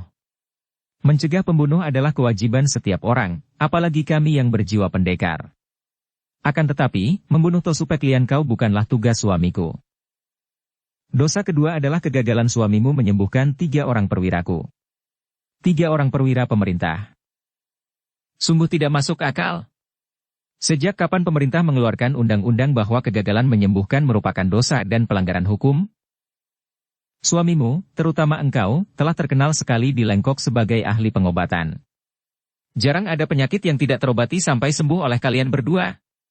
Akan tetapi justru mengobati 3 orang perwira pemerintah, kalian gagal. Bukankah ini merupakan kesengajaan dan perbuatan yang condong membantu peklian kau? Dosa yang ketiga adalah engkau yang berani memberontak dan melawan kami. Bohong semua. Suamiku dan aku bukanlah malaikat pengatur nyawa yang dapat memanjangkan usia manusia. Juga kami bukanlah malaikat maut yang suka mencabut nyawa. Kami sudah berusaha mati-matian mengobati, akan tetapi 3 perwira yang menderita luka pukulan beracun Pektokci tak dapat ditolong dan mati, itu bukanlah urusan dan wewenang kami. Mengatur nyawa sendiri pun tidak mampu, bagaimana harus mengatur nyawa orang lain? Adapun aku kesini dengan maksud bicara denganmu dan minta dibebaskannya suamiku yang tidak berdosa, akan tetapi para anjing-anjing penjagamu menghalangi sehingga aku menggunakan kekerasan, siapa yang bersalah dalam hal ini? Mahata izin, sekali lagi ku minta, karena suamiku tidak berdosa, sekarang juga harus kau bebaskan dia. Sombong. Pemberontak rendah. Tangkap dia. Akan tetapi sebelum para pengawal bergerak mentaati perintah ini, tubuh Yancu sudah berkelebat dengan kecepatan yang tak tersangka-sangka oleh semua orang. Tahu-tahu wanita perkasa itu telah meloncat ke dekat Mata Ijin. Tolong tangkap, ah! Mata Ijin tak berani bergerak atau berteriak lagi karena golok tajam telah menempel di kulit lehernya, terasa dingin sekali. Mundur semua! Yancu melengking dengan suara mengandung getaran hebat. Kalau kalian maju, dia akan kubunuh lebih dulu sebelum kubasmi kalian semua. Para pengawal menjadi bingung dan Mahata Ijin merasa ngeri dan takut bukan main. Terbayang di depan matanya selir-selir yang muda-muda dan banyak, gedungnya, gudangnya, harta benda dan kedudukannya, dan tiba-tiba perutnya terasa mulas dan air matanya bercucuran. Jangan bunuh aku, ratapnya. Suruh mereka mundur, dan suruh kepala pengawal membebaskan suamiku, membawanya ke sini. Cepat, kalau aku kehabisan sabar, lehermu akan putus dan aku sanggup membebaskan suamiku dengan kekerasan. Yancu membentak dan memberi sedikit tekanan pada goloknya sehingga pembesar itu merasa kulit lehernya perih dan sedikit darah mengucur. Jangan. Hai, semua mundur, dengar tidak? Mundur semua kataku, bedebah. Dan kau, Kuaciang Kun, lekas kau pergi ke penjara, bebaskan Yap Sin She. Ajak dia ke sini, cepat. Semua pengawal terpaksa mengundurkan diri dan hanya menjaga dari sekeliling ruangan depan itu sambil saling pandang dengan bingung. Sebagian besar antara mereka merasa lega dengan perintah Mata Ijin itu, karena tadi mereka merasa khawatir sekali, menyerbu berarti membahayakan keselamatan Mata Ijin, tidak bergerak bagaimana pula melihat pembesar itu diancam. Duduklah, Mata Ijin, kita menunggu datangnya suamiku. Engkau lihat, bagaimana mudahnya untuk membunuhmu dan para pengawalmu kalau kami benar-benar merupakan pemberontakan-pemberontakan atau sekutu peklian kau. Kami bukan pemberontak, namun aku tahu bahwa dengan perbuatan ini, kami takkan dapat tinggal di Lengkok lagi. Hanya pesanku, lain kali janganlah engkau sebagai kepala daerah menggunakan kekuasaan untuk bertindak sewenang-wenang terhadap rakyat jelata. Aku dan suamiku terpaksa menjadi orang-orang Kang Ou lagi karena engkau, dan setelah kami kembali ke dunia Kang Ou, begitu aku mendengar bahwa engkau bertindak sewenang-wenang menindas dan menjatuhkan fitnah kepada rakyat, aku akan datang sendiri untuk mencabut nyawamu. Mahata Ijin tidak dapat menjawab dan berterima kasih sekali diperbolehkan duduk di atas kursi karena kedua kakinya menggigil dan terutama sekali, yang amat menyiksanya adalah perutnya yang mulas sejak tadi dan hampir dia tidak dapat menahan segala kotoran yang hendak membanjir keluar dari dalam perutnya. Dia hanya mengangguk-angguk tanpa bicara, seperti seekor ayam makan jagung. Dukung channel Novel Silat dengan subscribe, follow, like, komen dan share. Yancu berdiri di dekatnya, menodongkan ujung golok di leher dan mengawasi gerak-gerik para pengawal. Diam-diam dia mengharapkan agar jangan ada pengawal yang lancang berani menyerangnya, karena sesungguhnya dia tidak ingin membebaskan suaminya dengan jalan melakukan pembunuhan. Semua ini dia lakukan hanya untuk mengancam belaka, agar suaminya dapat segera bebas. Tak lama kemudian, datangnya kepala pengawal bersama Yap Chong San. Melihat istrinya menodong Mahata Ijin, Chong San melompat dan menegur. Apa yang kau lakukan, isteriku? Aku sengaja tidak mau menggunakan kekerasan. Aku yakin akan dibebaskan karena tidak bersalah. Akan tetapi engkau... Orang seperti dia ini mana bisa dipercaya akan menggunakan keadilan suamiku? Pula, aku ingin engkau segera bebas sekarang juga karena aku tidak berhasil mencari Liongji. Mari kita pergi. Sebelum Chongsan sempat membantah, Yan Chu sudah menarik tangan suaminya dan mengajaknya melompat pergi dari tempat itu, melemparkan golok rampasan tadi menancap di depan kaki mata Ijin sampai ke gagangnya. Demikian cepatnya gerakan suami istri itu sehingga yang tampak hanya dua bayangan mereka berkelebat dan lenyap. Kejar mereka. Kumpulkan semua pengawal. Minta bantuan pasukan. Tangkap, cepat. Tolol kalian semua.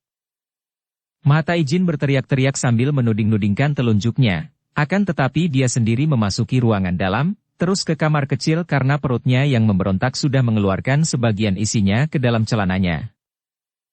Para pengawal tersebar dan berlari-lari mencari, akan tetapi tentu saja dengan hati kebat-kebit dan penuh keraguan. Setelah bala bantuan datang dan jumlah mereka ada 100 orang, barulah mereka berani melakukan pengejaran dan mendatangi rumah obat tempat tinggal Yap Sinshe. Akan tetapi tentu saja mereka hanya mendapatkan sebuah toko yang kosong, tidak ada lagi penghuninya kecuali 2 orang pelayan yang tidak tahu apa-apa. Dalam kemarahannya, Mata Ijin hanya menyita toko itu, merampas barang-barang toko dan mengumumkan nama Yap Chongsan dan Gui Yanchu sebagai 2 orang pelarian. Semua ini gara-gara Kun Liong, anak bengal itu.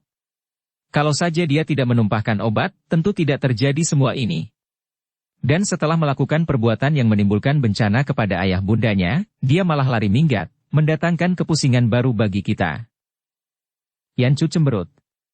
Mereka sudah lari keluar kota Lengkok, menuju ke selatan dan tadi dia sudah menceritakan kepada suaminya tentang kegagalan usahanya mencari Kun Liong sehingga dia terpaksa pulang karena mengkhawatirkan suaminya. Dia sengaja tidak menceritakan tentang perbuatan Kun Liong yang baru di dusun yang ditemuinya yaitu membakar rumah kepala dusun yang sedang berpesta. Tanpa dibicarakan hal itu pun suaminya sudah marah-marah dan mengomel tentang anak mereka. Siapa bilang gara-gara Kun Liong? Memang anak itu menumpahkan obat, akan tetapi apakah dia sengaja menumpahkannya? Kalau dipikir-pikir semua peristiwa ada sebabnya dan jangan kau menyalahkan peristiwa itu. Kalau aku ikut-ikut engkau, tentu aku mencari sebabnya dan kiranya engkaulah yang menjadi gara-garanya. Aku? Chongsan bertanya mengalah dan selalu bersikap sabar kepada istrinya semenjak terjadi peristiwa hebat yang hampir saja menghancurkan cinta kasih di antara mereka karena dia telah dibuat gila oleh cemburu, baca cerita pedang kayu harum. Karena dia merasa berdosa dan bersalah kepada istrinya yang tercinta, maka dia bertobat dan bersikap hati-hati, selalu mengalah kepada istrinya sebagai tebusan dosanya yang lalu. Akan tetapi ketika dalam urusan dengan Mata Ijin ini istrinya mengatakan bahwa dia yang menjadi gara-gara, dia terkejut juga dan merasa penasaran sehingga dia menghentikan langkah kakinya. Ya, engkau. Yanchu berkata. Mereka telah lari jauh dan malam telah hampir pagi, kedua kakinya sudah lelah. Yanchu berhenti dan duduk di atas sebuah batu besar di dalam hutan itu. Suaminya juga duduk di depannya. Sinar matahari pagi sudah mulai mengusir kegelapan malam, disambut dengan riang gembira oleh suara burung hutan. Mengapa aku? Kalau dicari sebabnya menjadi panjang sekali. Kun Liong melarikan diri karena takut kepadamu, karena engkau terlalu keras kepadanya. Engkau marah karena dia menumpahkan obat. Dia menumpahkan obat karena dia bermain-main dengan Pek-Pek. Dan dia murung dan bosan di kamarnya, bermain-main dengan Pek-Pek karena dia merasa betapa engkau memarahinya ketika dia pergi dan berjumpa dengan Tosu Peklian kau. Andai kata engkau tidak marah kepadanya, tentu dia tidak murung dan tidak bermain-main dengan anjing dan tidak menumpahkan obat, dan para perwira tidak mati, dan aku tidak mengamuk di gedung Mata Ijin, dan anak itu tidak minggat, dan... Stop! Chongsan mengangkat kedua tangan ke atas, lalu merangkul dan menciumi istrinya. Pusing aku. Sudah jangan bicara tentang sebab akibat, kalau ditelusur terus, bisa-bisa akibatnya dimulai semenjak nenek moyang kita. Mungkin dimulai sejak dunia berkembang, sejak manusia pertama, Yanchu juga tertawa. Keduanya tertawa, saling rangkul dan saling berciuman, kemudian saling pandang dengan sinar mata penuh cinta kasih, Akan tetapi juga penuh keheranan, kemudian menjadi penuh pengertian. Apa yang kita lakukan ini? Yanchu berkata lirih. Chongsan melepaskan pelukannya dan memandang istrinya. Mengertikah engkau apa yang ku mengerti? Apakah engkau merasakan apa yang kurasakan saat ini? Yanchu mengangguk. Suaminya mengangguk. Akan tetapi suaminya penasaran dan mendesak. Kalau memang mengerti, apa? Keanehan yang sama kita rasakan. Peristiwa hebat melanda kita, memaksa kita menjadi orang-orang pelarian, dianggap pemberontak, kehilangan rumah, kehilangan toko, kehilangan harta benda, bahkan anak tunggal lari entah kemana. Akan tetapi saat tadi yang terasa hanya kegembiraan. Aneh. Memang aneh bagi umum, akan tetapi sesungguhnya tidaklah aneh. Setiap peristiwa yang terjadi, terjadilah. Tergantung kita yang menghadapinya, kita yang tertimpa oleh peristiwa itu. Diterima dengan marah boleh. Diterima dengan susah, tidak ada yang melarang. Diterima dengan tenang seperti kita sekarang ini pun bisa. Tidak perlu kita saling menyalahkan, kita hadapi segala yang terjadi, sebagai sewajarnya dan kita bertindak sesuai dengan gerak hati dan pikiran yang benar. Nah, itu baru cocok. Engkau suamiku yang hebat. Yanchu menarik leher suaminya dan mencium bibir suaminya penuh kasih sayang. Chongsan membalasnya penuh rasa terima kasih dan bersyukur atas pernyataan cinta yang demikian mesra. Daripada ribut-ribut saling menyalahkan, lebih baik kita pergi mencari Kun Leong dan melanjutkan perjalanan bertiga. Betapa senangnya. Wah, betapa anehnya. Kehilangan segala-galanya, engkau malah bergembira. Di dunia ini mana ada wanita kedua sehebat engkau, istriku?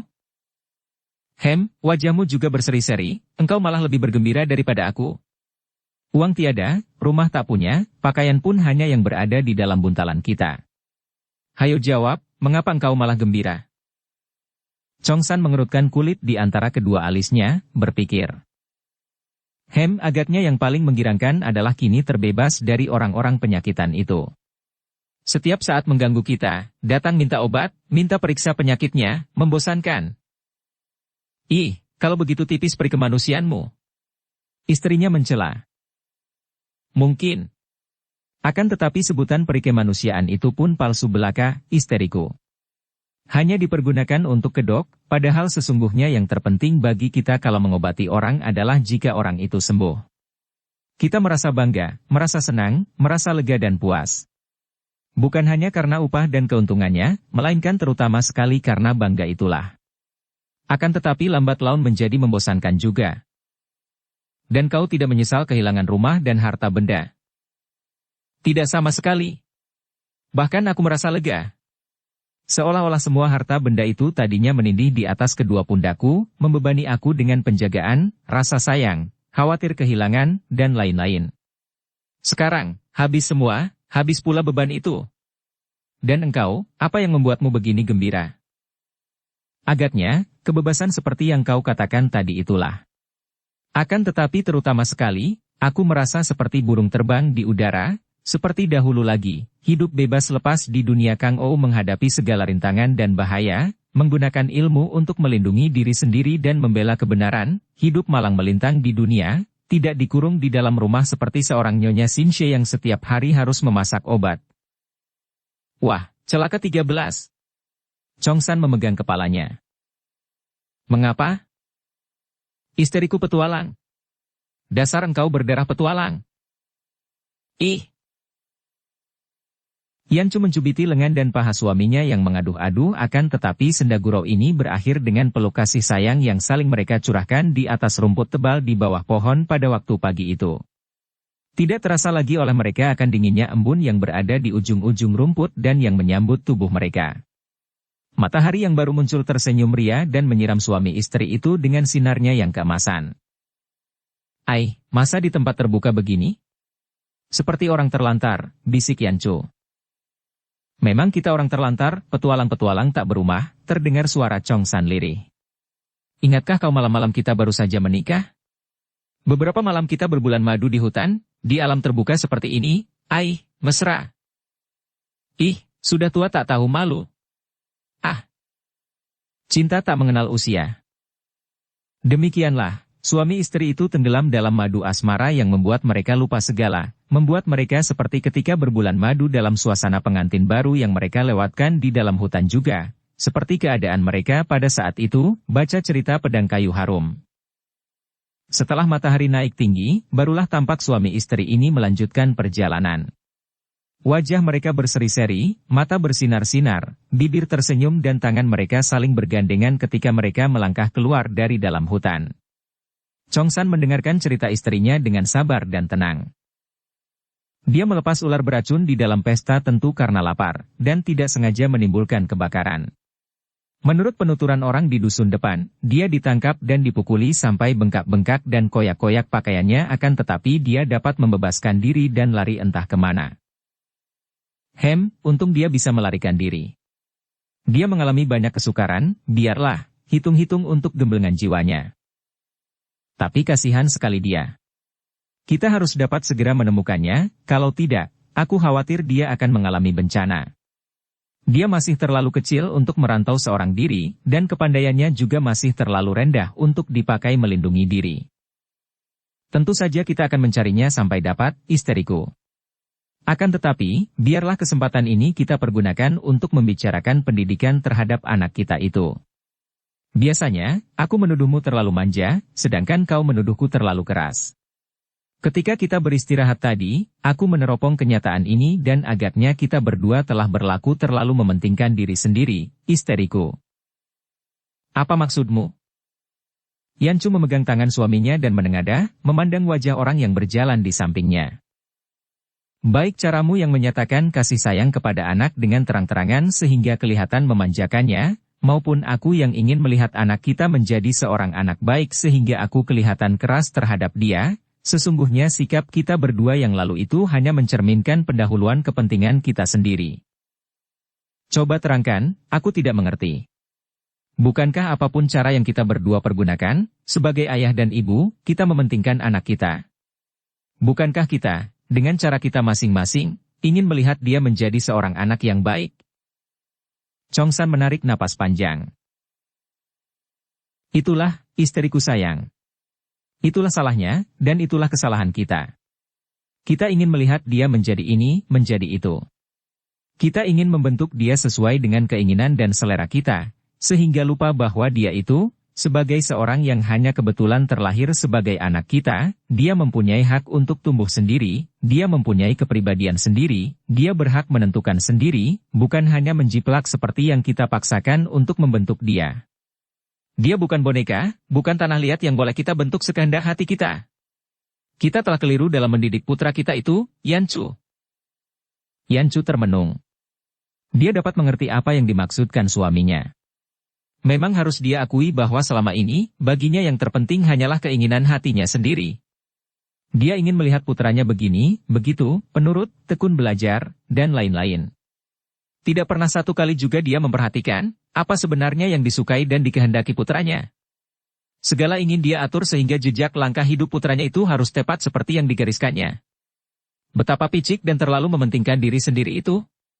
Dia mulai merasa menyesal dan terharu. Habis, bagaimana baiknya dalam mendidik anak-anak kita, suamiku? Anak-anak kita. Anak kita hanya seorang Yanchu. Siapa tahu? Apakah engkau sudah merasa puas dan cukup hanya mempunyai seorang anak saja? Chongsan tersenyum dan merangkulkan lengannya di pundak istrinya, lalu mereka melangkah lagi perlahan-lahan. Kita harus memberi kebebasan kepada anak kita. Kita harus menuntun mereka agar mereka mengerti dan tahu akan arti dan pentingnya hidup bebas. Agar dia tahu belajar mengenai dirinya sendiri sehingga di dalam dirinya dia akan menemukan guru. Agar dia hidup wajar, tidak berpura-pura, tidak munafik dan yang terpenting, tidak seperti seekor kambing yang dituntun, atau seperti batang pohon lemah yang hanya bergerak mengikuti kemana angin bertiup. Agar dia berkepribadian, kepribadiannya sendiri, bukan menjiplak kepribadianku atau kepribadianmu, karena kalau hidupnya hanya kita bentuk agar dia menjadi penjiplak saja, tiada bedanya dengan membentuk dia menjadi sebuah boneka hidup. Mengertikah engkau, istriku? Yanchu tidak menjawab, mengerutkan alisnya, kemudian baru berkata ragu-ragu. Entah suamiku, aku tidak berani bilang sudah mengerti, akan tetapi rasanya aku dapat menerima, aku dapat melihat kebenarannya. Chongsan menunduk dan mencium dahi muka yang terangkat itu, mesra dan penuh kasih. Syukurlah, aku sendiri pun tidak mengerti betul. Pendapat ini begitu tiba-tiba, bukan merupakan pendapatku, melainkan aku seperti melihat kesalahan-kesalahan kita dalam mendidik dan kita harus melakukan perubahan. Sudahlah, tentang mendidik Kun Leong kita bicarakan kelak saja. Anaknya pun belum ketemu. Chongsan menarik napas panjang. Kau benar, aku sudah melamun terlalu jauh. Memang kau saja melamun? Aku pun sudah melamun, bukan soal pendidikan, melainkan kemana kita harus pergi kalau sudah mendapatkan Kun Leong. Kemana? Kurasa dalam keadaan seperti kita ini, sebagai pelarian, tidak ada tempat lain yang kita tuju kecuali satu, yaitu Qinlingshan. Kang Hong dan Biao Eng. Yan Chu mengangguk. Hening sejenak. Engkau benar. Siapa lagi yang akan dapat kita titipi Kun Leong kalau bukan mereka? Aku rindu sekali kepada mereka. Suami istri itu melanjutkan perjalanan dan kini mereka menuju ke dusun seperti yang diceritakan Yan Chu, dan di depan mata mereka terbayanglah wajah sepasang suami istri yang sakti, yang menjadi sahabat baik mereka, bukan hanya sahabat, bahkan melebihi saudara kandung. Chia Kang Hong dan istrinya, si Biao Eng. Siapakah Chia Kang Hong dan si Biao Eng istrinya, sepasang suami istri sakti yang membuat Chongsan dan Yan Chu termenung penuh kerinduan hati itu? Chia Kang Hong dapat dikatakan masih Suheng, kakak seperguruan, dari Yan Chu, akan tetapi dalam hal ilmu kepandaian, tingkat pendekar sakti itu jauh di atas tingkat Yan Chu, bahkan jauh pula di atas tingkat kepandaian Chongsan sendiri. Chia Kang Hong adalah seorang pendekar sakti yang pada waktu itu merupakan pendekar besar, seorang di antara datuk-datuk atau raja dunia persilatan. Pendekar sakti itulah yang telah berhasil mewarisi semua ilmu kepandaian manusia sakti Sinjiu Kiam Ong Si Chun Hong, Raja Pedang Kepalan Sakti, ayah kandung dari si Biao Eng yang telah menjadi istrinya sendiri. Ilmu kepandaiannya hebat bukan main. Di sampingnya, istrinya juga terkenal sebagai seorang yang berilmu tinggi sekali sehingga di dunia Kang Ou, nama Gunung Qinlingshan yang menjadi tempat tinggal mereka amatlah disegani dan jarang ada orang berani datang ke tempat itu kalau tidak ada kepentingan yang sangat mendesak. Tidaklah terlalu mengherankan apabila dalam keadaan mereka sedang mengalami kesukaran seperti itu Yan Chu dan Chongsan, suami istri ini teringat kepada pendekar sakti di Qinlingshan itu. Tubuhnya penuh luka-luka, bukan luka yang berbahaya, akan tetapi cukup membuat seluruh tubuh terasa nyeri, bengkak-bengkak dan matang biru, ada pula yang terobek kulitnya dan mengeluarkan sedikit darah yang kini sudah mengering dan menghitam. Pakaiannya robek-robek sehingga keadaan Kun Leong pada waktu dia melarikan diri itu seperti seorang anak pengemis. Kini dia tidak berlari lagi karena tidak ada orang mengejarnya. Setengah malam penuh dia melarikan diri, naik turun bukit dan masuk keluar hutan. Kini matahari telah naik tinggi dan dia berjalan dengan tubuh sakit-sakit dan lelah. Dia bersungut-sungut. Betapa kejamnya manusia, pikirnya. Manusia seolah-olah merupakan tungku berisikan api panas yang mudah sekali mengeluarkan asap dan membakar siapa saja yang mendekatinya. Mudah sekali manusia marah dan berubah menjadi seperti binatang buas. Lebih buruk dan lebih jahat lagi. Binatang buas menyerang bukan semata-mata untuk menyakiti, membalas dendam, atau karena marah, melainkan karena membutuhkan mangsa, untuk dimakan, seperti manusia menuai gandum untuk dimakan. Akan tetapi manusia, karena tersinggung hatinya atau dirinya atau rumahnya atau miliknya, menjadi marah, sakit hati dan siap untuk membunuh. Ayahnya sendiri tidak terkecuali. Karena tanpa disengajanya menyebabkan tumpahnya obat, sudah pasti ayahnya akan marah sekali kepadanya. Dan orang-orang kampung itu, kepala kampung itu, dia tidak sengaja membakar rumah, juga kepala koki tidak sengaja. Namun, hampir kepala koki itu dibunuh mereka. Dan kalau dia tidak dapat cepat melarikan diri, tentu sekarang dia sudah tak bernyawa lagi. Hanya karena rumahnya terbakar oleh kecelakaan yang tak disengaja. Seolah-olah kalau membunuhnya, rumah yang terbakar itu akan pulih kembali. Betapa kejamnya manusia. Karena pikirannya terganggu oleh rasa penasaran, Kun Leong tidak ingat akan perutnya yang lapar. Setelah terjadi peristiwa kebakaran di dusun itu, dia makin tidak berani pulang betapapun ingin hatinya. Kalau saja tidak terjadi peristiwa yang tentu akan membuat ayahnya makin marah kepadanya itu, dia akan nekat pulang dan rela menerima hukuman ayahnya karena menumpahkan obat. Dia sudah rindu kepada ibunya, rindu kepada kamarnya yang nyaman. Akan tetapi dia tahu betapa ayahnya akan marah besar kalau mendengar bahwa dia telah menjadi penyebab kebakaran dan hampir saja dia dikeroyok mati oleh orang-orang dusun. Kesalahan terhadap ayah bunda sendiri, ayahnya masih bersikap lunak. Akan tetapi kesalahan kepada orang lain pasti akan membuat ayahnya marah bukan main. Masih berdengung di telinganya betapa ayahnya secara keras, dan ibunya secara halus selalu memperingatkannya agar dia menjadi seorang anak baik, rajin dan pandai agar kelak dia menjadi seorang pendekar budiman. Pendekar budiman, sebutan itu sampai hafal dia. Hafal dengan penuh rasa muak. Dia tidak ingin menjadi pendekar budiman. Dia tidak sudi. Biarlah dia menjadi Kun Leong yang biasa saja. Menjelang senja dia tiba di luar sebuah dusun. Barulah terasa olehnya betapa perutnya lapar bukan main, tubuhnya sakit-sakit dan kedua kakinya lelah dan lemas. Teringat akan pakaiannya dan sakunya yang kosong sama sekali, timbul pikirannya untuk mencontoh perbuatan dua orang anak pengemis di dusun yang kebakaran. Akan tetapi segera dilawannya pikiran ini. Dia akan bekerja, apa saja membantu orang sebagai pengganti nasi pengisi perutnya. Karena melamun, kakinya yang sudah lelah terantuk batu dan ia jatuh menelungkup. Sejenak dia tinggal berbaring menelungkup, meletakkan pipinya di atas tanah. Bau tanah yang sedap, hawa dari tanah yang hangat, membuat dia merasa senang dan nyaman sekali. Betapa nikmatnya rebah seperti itu selamanya, tidak bangun lagi. Rasa lapar di perutnya berkurang ketika perutnya dia tekankan kuat-kuat kepada tanah. Dia merasa seolah dipeluk dan dibelai tanah, seperti kalau dia dipeluk ibunya. Tak terasa 2 titik butir air mata turun dari pelupuk matanya. Betapa rindu dia kepada ibunya. Ibu, dia berbisik, memejamkan mata menahan isak. Tiba-tiba dia mengangkat muka lalu bangkit duduk dan memandang ke depan. Ketika dia rebah dengan pipi di atas tanah tadi, telinganya menangkap suara langkah-langkah kaki. Dia cepat bangun berdiri ketika melihat serombongan orang berjalan keluar dari dalam dusun itu mengiringkan sebuah peti mati yang dipikul oleh 8 orang. Penglihatan ini serta-merta mengusir semua persoalan dirinya. Ada orang mati diantar ke tempat penguburan. Kun Leong memandang bengong ketika iring-iringan itu lewat di depannya menuju ke sebuah tanah kuburan yang tampak dari situ, di lereng sebuah bukit. Dia melihat beberapa orang mengiringkan peti jenazah sambil menangis sesenggukan.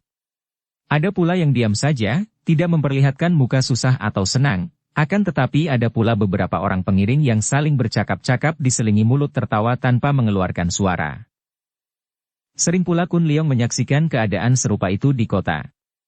Dalam iring-iringan kematian, memang sanak keluarga si mati ada yang menangis, entah menangis sungguh-sungguh ataukah hanya menangis buatan, akan tetapi banyak pula di antara para pengiring yang melayat sambil bersenda gurau, sungguh pun suara ketawa mereka selalu mereka tahan. Tiba-tiba Kun Leong memandang bengong kepada seorang kakek yang berjalan paling akhir. Kakek ini kelihatan gembira sekali.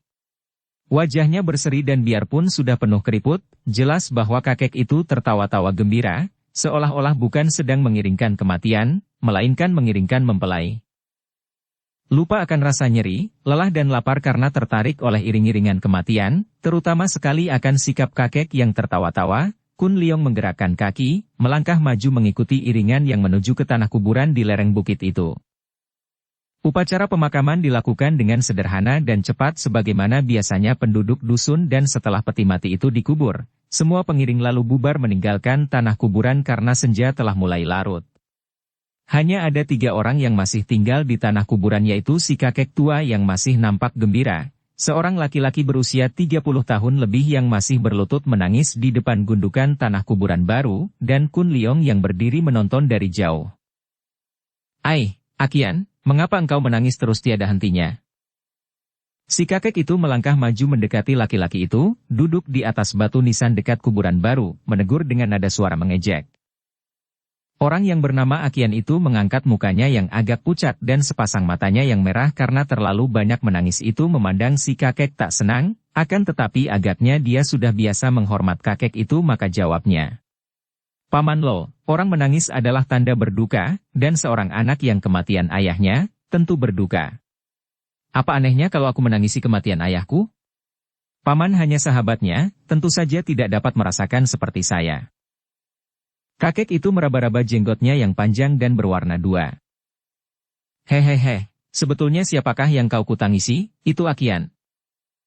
Tentu saja ayah yang kutangisi, Paman, jawabnya penasaran karena dia merasa betapa pertanyaan itu bodoh dan tidak perlu.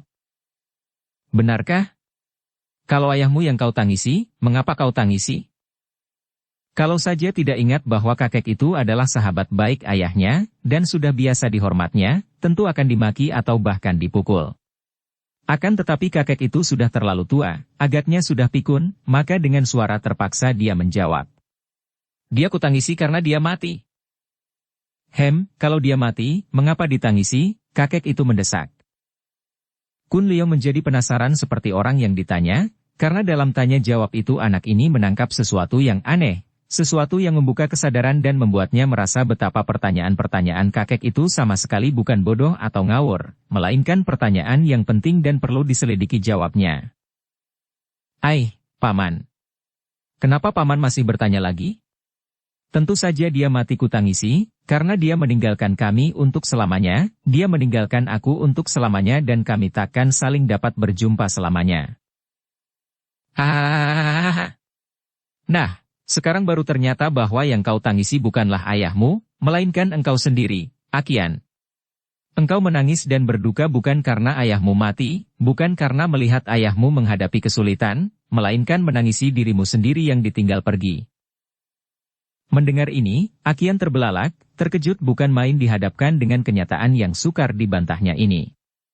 Hatinya merasa ngeri dan dia merasa berdosa besar terhadap ayahnya kalau benar bahwa dia menangis bukan menangisi ayahnya, melainkan menangisi dan mengasihani dirinya sendiri. Maka dia cepat membantah untuk membela diri. Akan tetapi aku menangis tanpa mengingat diri sendiri, Paman.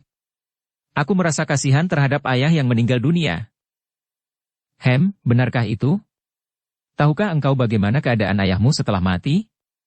Apakah engkau yakin bahwa ayahmu menghadapi kesengsaraan setelah meninggal dunia sehingga engkau merasa kasihan dan menangis penuh duka melihat kesengsaraannya? Ataukah engkau menangis karena engkau kehilangan ayahmu, tidak dapat melihatnya lagi, tidak akan dapat bicara dengannya lagi, tidak ada lagi yang dapat kau sandari sebagai seorang ayah? Hahaha, aku tidak mau menangis melihat dia mati, Akian, padahal dia sahabatku yang paling baik.